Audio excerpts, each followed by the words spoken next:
Olá, amigos, sejam bem-vindos. 1º de fevereiro, quinta-feira. E aqui novamente a entrevista exclusiva para o senhor, que é assinante do Clube Tempo e Dinheiro. Vamos falar um pouco hoje de etanol de milho, um biocombustível que está na ordem do dia, consolidado e com planos de investimentos e projetos que vão se multiplicando cada vez mais. Mas terá que há alguma preocupação com as condições do milho para a safra 23-24? Isso é o que nós vamos saber com o Guilherme Nolasco, que é o presidente da União Nacional de Etanol de Milho. Vemos quais as condições para a próxima safra e como o mercado está analisando a possibilidade da oferta de milho, Guilherme. Olá, Giovanni. Essa semana eu estou em Brasília, tivemos várias reuniões tratando um pouco do tema, as câmaras setoriais organizadas pelo Ministério da Agricultura, do milho, do sorgo e da soja se uniram em uma reunião conjunta, onde os estados puderam aí, os representantes dos setores de soja e milho, puderam aí apresentar as perspectivas da safra. A gente vê aí um cenário no âmbito do produtor muito pulverizados os problemas, né, em várias regiões do país, em regiões de mais gravidade ou menos gravidade, mas precisamos levar em conta que a gente vem de um comparativo de uma grande safra, que foi a safra passada. Né? Exatamente. A gente eu escutei ali projeções de quebras de 8% a 10%, a 12%, a 15% em algumas regiões, outras regiões um pouco problema, né? Mas as previsões aí levam a diminuição da oferta de milho, no caso, que é o que interessa um pouco mais ao nosso setor, mas numa previsão ainda teremos grandes excedentes exportáveis, né? Os analistas de mercado aí avaliam que nós teremos ainda, mesmo com a quebra de safra, mesmo com a diminuição de plantio, uma expectativa do excedente exportável de mais de 32 milhões de toneladas de milho no Brasil. Então, o Brasil é um grande produtor de milho, não vai faltar milho para todas as categorias e as atividades, cadeias de produção dependentes de milho. Teremos ainda mais de 30 milhões de excedentes exportáveis. Tivemos há 2 anos atrás uma safra também de 113 milhões de toneladas de milho colhida, o que deu um excedente exportável de 35 milhões. Então a gente volta, né, um pouco há 2 anos atrás. Eu acho que o mais incomoda não é o volume e a quebra de safra, é a margem do produtor. Que eu acho que isso que traz um problema maior ao setor privado, uma vez que os custos subiram demais e quando os commodities readequaram o preço, os custos acabaram não readequando na mesma proporção. Só para a gente atualizar aqui, Guilherme, está se falando entre 100 e 100 e poucos milhões de toneladas juntando as duas safras aí, né? Quer dizer, já tem gente que fala até em 95 milhões de toneladas, o que ainda talvez seja um pouco cedo para se visualizar, né, Guilherme?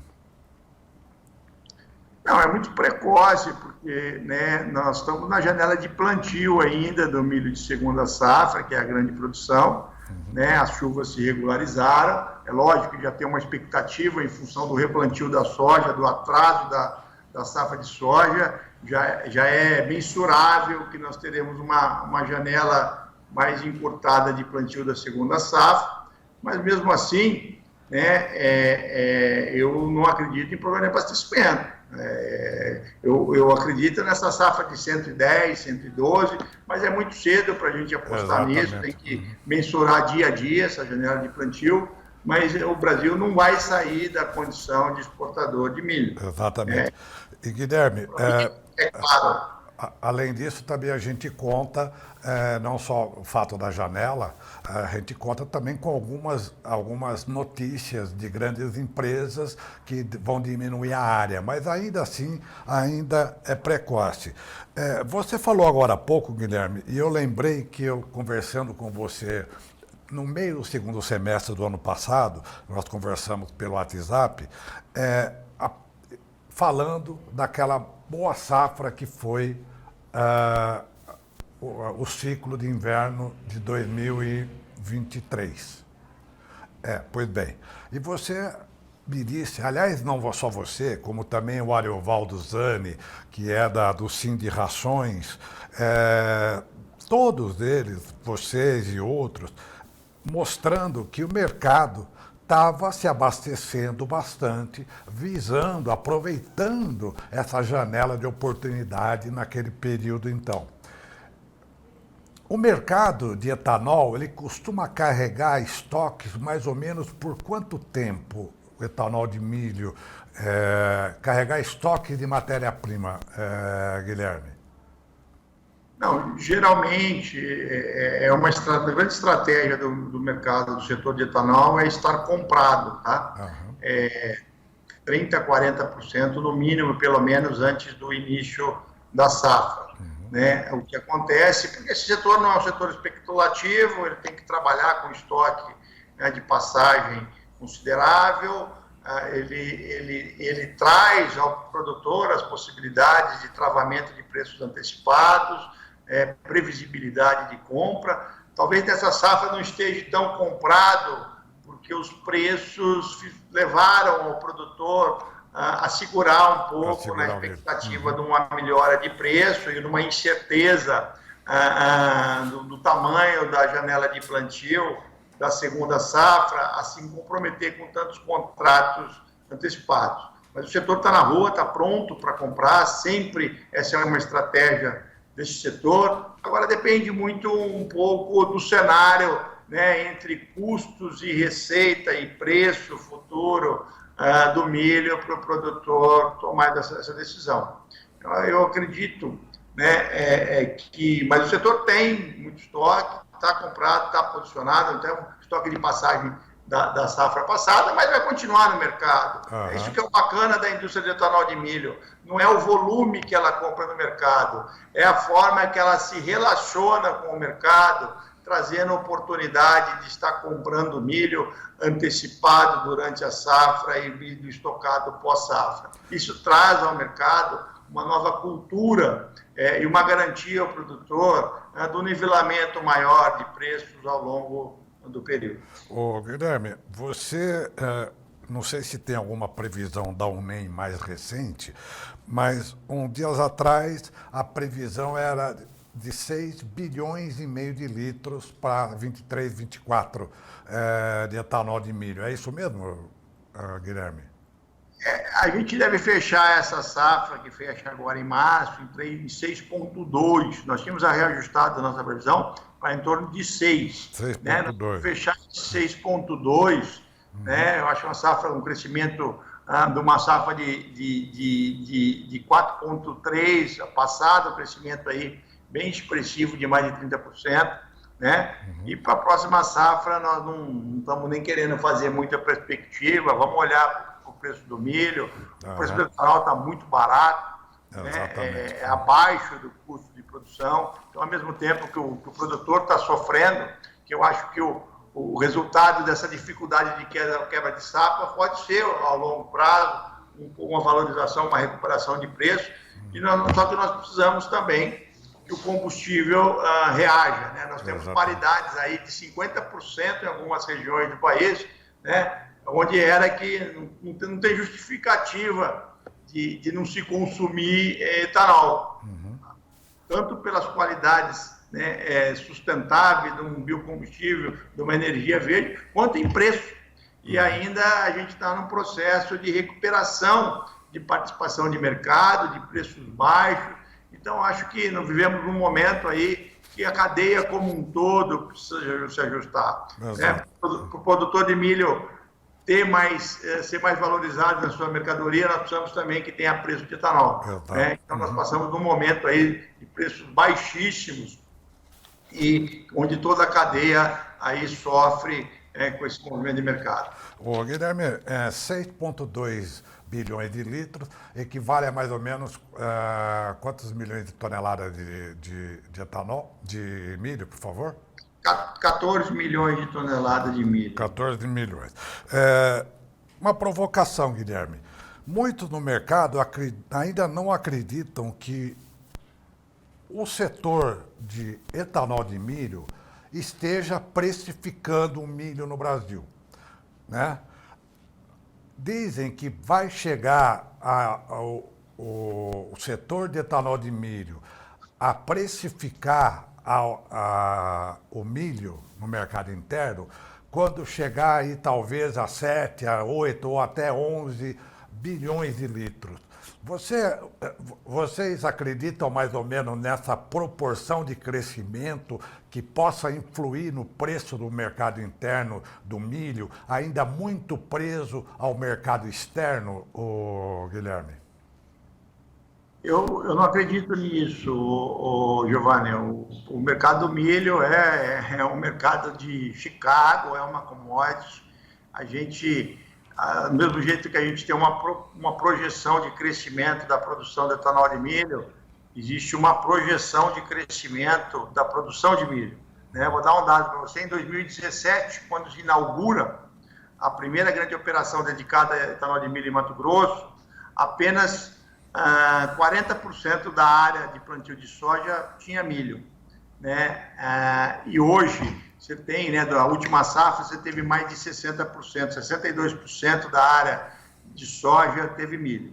O que a indústria do etanol de milho está estimulando é essa previsibilidade de compra antecipada e o aumento do plantio da área de segunda safra, incorporação de tecnologia, aumento de produtividade. Então, eu acho que precificar, isso tem um exemplo bem claro sobre isso, né? Há um ano e meio atrás, 2 anos atrás, o milho bateu a casa dos 70, dos 80, 90 no Sudeste, né? E o etanol de milho levou parte um pouco dessa culpa por alguns setores que estavam sofrendo com milho caro e não estavam posicionados com compras antecipadas, não estavam redeados, e trouxeram um pouco dessa culpa do milho de 70, 80, 90 para o etanol de milho. E, de repente, de 2022 para 2023, nós crescemos 36% nossa demanda por milho no mercado, e o milho veio a 30, 35, 40, até brinquei numa reunião no Ministério da Agricultura, falei, mas não estou entendendo, como é que o etanol de milho cresceu sua participação no mercado e o milho saiu de 70 para 30, 35, 40. Então, isso deixou claro que nós não temos esse poder e nem queremos ter, né? Uma vez que a gente imagina lá em 2030 que o etanol de milho possa ao máximo chegar a 20% da demanda interna do milho produzido no país. Eu acho que é muito mais fácil a gente chegar a 200 milhões de toneladas de milho em 2030, né, onde as projeções ainda mostram 160, 170, a gente chegar a 200 milhões de toneladas de milho em 2030 e o etanol de milho ser 12, 15% do volume produzido no país. O Brasil, como dizia Alisson Paulinelli, nosso querido Alisson Paulinelli, o Brasil vai ser um grande produtor de milho, maior do que soja e maior do que todas as outras commodities, e esse setor vai crescer junto com essa produção. Guilherme, para ir recuperando algumas informações e a gente já começar a estender o final, eu sei que já está indo para Tangará, qual é a condição hoje de, olhando os investimentos que estão previstos para entrar em operação nesse ano e no ano que vem, e qual o total de investimentos do setor de etanol de milho agora, olhando esse ano que resta e o próximo? Nós temos aí vários bons projetos em cima da mesa, projetos que têm, né, vocação em regiões interessantes ou de grande produção, ou de fluxo da matéria-prima, ou com escoamento interessante, tecnologia embarcada, né, com acreditação, grupos com governança, e temos outros variados, muitos estudos que alguns vão prosperar e outros talvez tem um pouco mais de dificuldade de se sustentar, né? A gente tem uma grande capacidade.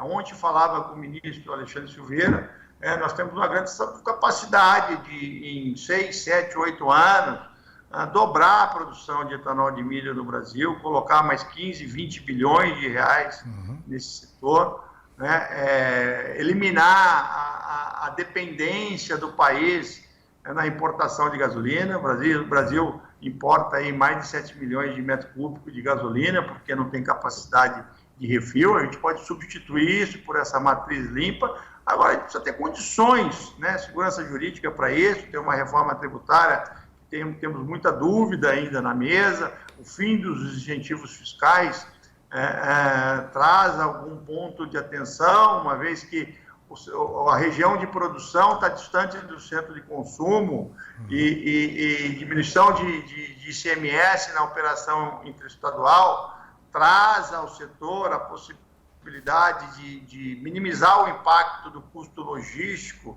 e chegar com esse produto no sul e sudeste do país. Então, a mudança de forma de tributação de imposto traz ainda algumas dúvidas para o aumento de custo desse setor, né? A questão dos juros, do financiamento dos investimentos. Estamos já aí numa escalada descendente, mas estamos longe ainda de um juro de 6, 7, 8% ao ano. Os juros ainda são caros. Então, estou em todo um ambiente, né, que tem que ser analisado, que pode sim se transformar esses investimentos com as políticas que estão aí colocadas, como o combustível do futuro, traz mandatos de SAF para o país. O etanol é uma super rota de produção de combustível de aviação. Você tem aí a proposta de elevação da mistura de anidro na gasolina de 27% para 30%. Você tem o RenovaBio, que é um programa aí em estruturação, que também traz um valor agregado. Você tem o mercado de carbono, você tem compromissos internacionais, né? Enfim, esse setor pode se inserir e nesta grande agenda. São duas grandes agendas estratégicas global, né? A da segurança alimentar e da segurança e transição energética.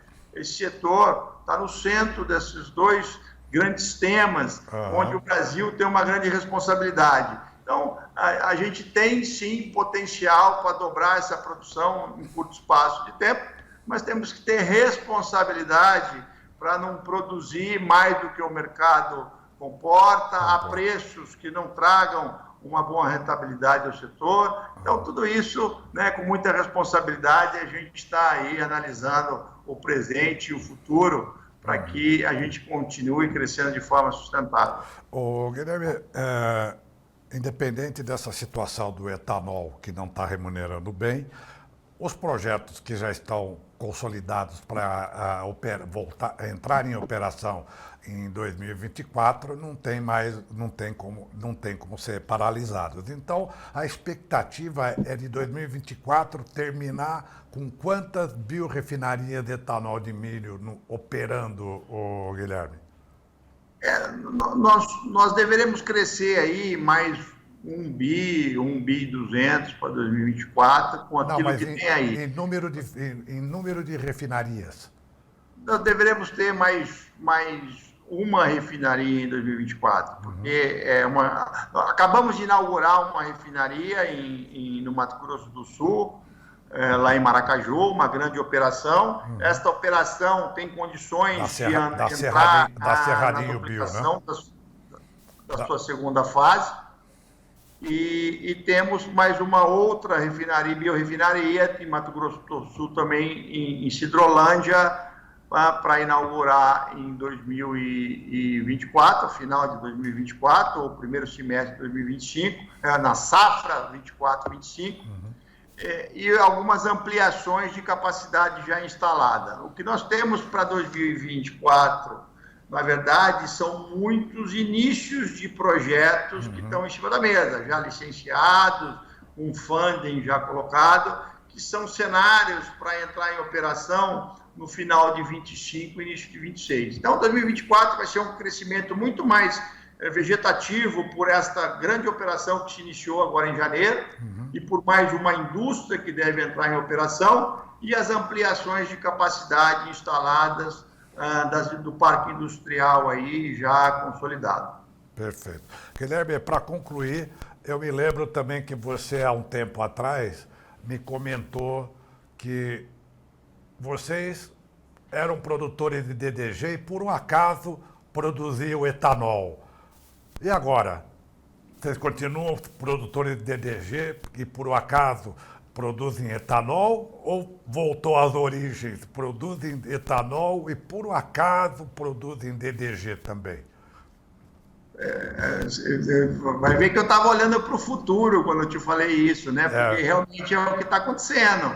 O etanol, a gente não tem domínio sobre o mercado, né? E ele está numa situação de zerar a conta ou trazer algum resultado negativo nos preços atuais.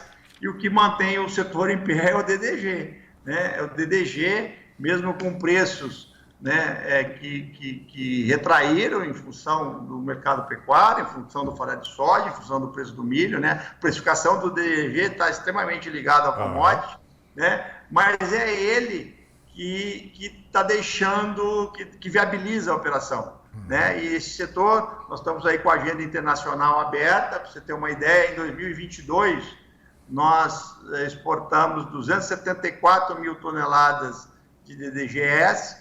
Em 2023, nós fechamos com mais de 600 mil toneladas. Então, é um mercado que se abre. Hoje, eu estava no Ministério da Agricultura, nós estamos tratando do protocolo com China, estamos tratando de definição de registros e qualidade de produtos, certificação. Então, o mercado do DDG, temos um projeto Apex assinado, com 9 países-alvos, trabalhando uma agenda de 24 meses de feiras, prospecção, imagem, brand. Então, o DDG realmente ele é o produto que no momento que o etanol está empatando ou perdendo, o DDG é aquele cara que está salvando a operação e é o grande ativo desse setor. Você aí no Mato Grosso, Guilherme, a tua orelha aí dos produtores devem ter ficado quente em setembro, outubro e novembro, quando aquele calor infernal e seca no Mato Grosso, produtor de boi, né? Saiu correndo atrás de tudo quanto era DDG que tinha no mercado e não achava DDG porque os grandes confinadores limparam tudo que tinha à disposição e os preços deram uma salgadinha, né? Mas isso faz parte da lei da oferta e demanda, né, Guilherme? Não Giovanni, mas o mercado já estabilizou, nós tivemos um grande aumento de oferta de DDG no mercado, tem DDG para todo mundo e tem excedentes exportáveis já, entendeu? Então, o que a gente tem tentado é aumentar o grau de inclusão, fidelizar o produtor, porque ele use nem mais nem menos, na medida que dê um resultado efetivo dentro da inclusão da dieta dos seus animais. Então, existe um grande trabalho sendo feito, tanto pelas indústrias quanto setorialmente, né, para que o DDG seja realmente uma estratégia de nutrição animal, de uma proteína de qualidade, eficiente, disponível para todas as cadeias de produção. E ainda a gente precisa do mercado externo para ter ovos em outras caixas e até para precificar e regular o mercado interno, né? Então, a gente está construindo isso, mas o DDG é o grande diferencial. Hoje estamos assim como o açúcar está para o etanol de cana, salvando a operação, o DDG está para a operação de etanol de milho. Né? São os dois produtos que estão sustentando a continuidade do aumento da produção de oferta de etanol no mercado. Já nem pode mais se dizer que DDG é subproduto. Ele passou a fazer parte do mix do setor, né, Guilherme?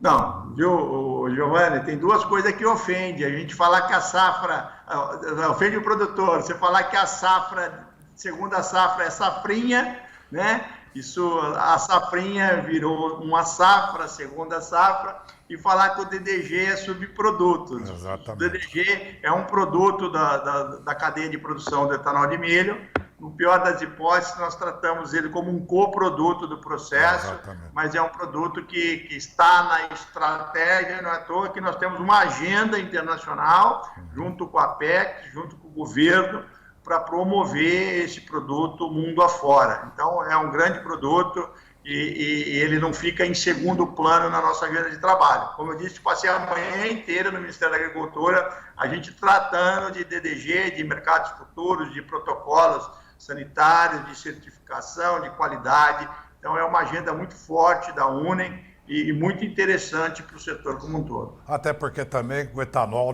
não tem muito mais do que fazer, né? Brasília não pode ajudar mais do que... Se não atrapalhar, já está bom, né? Porque, infelizmente, já é uma questão que já envolve Petrobras, outros ministérios, envolve petróleo, não tem muito mais do que fazer em relação a isso, não.